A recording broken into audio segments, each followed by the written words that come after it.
Belə məsələlərin asan həll olma üsullarından biri. Deməli, məsələmiz belədir. Malın qiyməti əvvəlcə 20% artırıldı, sonra isə yeni qiymət 30% azaldı. Malın ilkin qiyməti neçə faiz dəyişdi? İlkin qiymət 100% bütövdür. 20% artırıldı. Oldu 120%. 120% yeni qiymətdir, yəni ilkin qiymətin 120% oldu yeni qiymət. İndi deyir, yeni qiymət 30% azaldı. Biz o yeni qiyməti 120%-i onlu kəsrə çeviririk. Yəni 100%-ə bölürük. Oldu 1/10.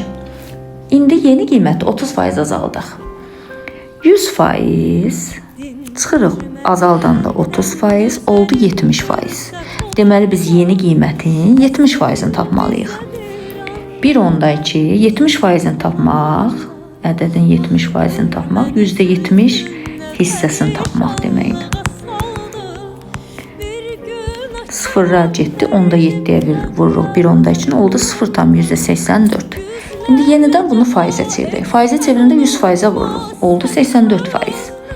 İlkin qiymət 100% idi, oldu 84%. Deməli neçə faiz dəyişdi? 100%-dən çıxırıq 84%-i oldu 16%. 16% azaldı.